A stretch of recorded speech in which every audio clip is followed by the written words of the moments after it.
My name is Julie Dube and I teach second grade.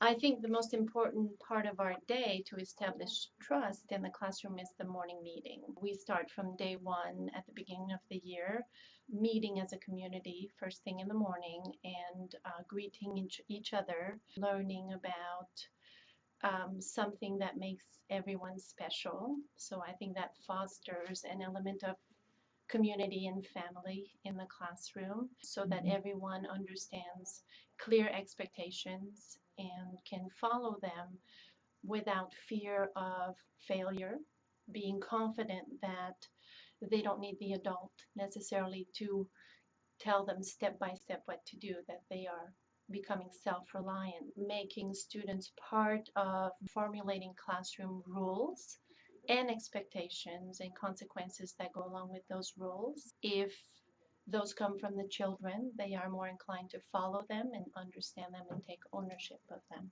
And we talk about how that would how our behavior affects others around us. The most important thing in my classroom is to provide think time. I think often teachers, when we ask questions, we expect students to know the answers very quickly or we move on to another student. So in my teaching style, I make sure I provide ample think time to establish a certain level of confidence, and we will wait on them to be ready to give us an answer, any answer, and then from that answer we can discuss whether we agree, we disagree, and why we think it's appropriate or not. Cooperation is something we talk about daily. We have whole group instruction followed by small group instruction. So we have, for example, in a lesson, a part of the lesson will be the instruction given by the teacher, but then we'll have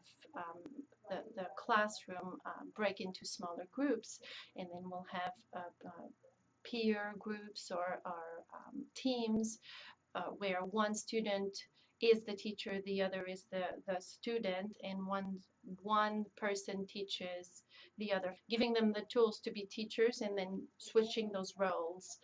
Being in the role of the teacher and being able to help someone without giving them the answer is a higher level skill. We know the skills, the basic skills that students need to learn, but within those guidelines, there's a lot of wiggle room.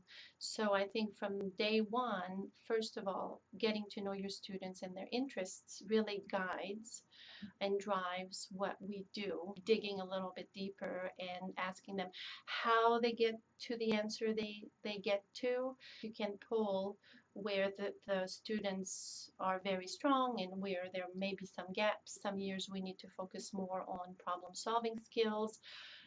In some years the basic computation isn't there. So it's really that daily feedback you get from the students, fostering an environment where kids feel like they're part of a family. And when they're not at school, we genuinely miss them, and it's not the same without them. I think if that's the message that students get from being in second grade, um, then that's all we can ask for.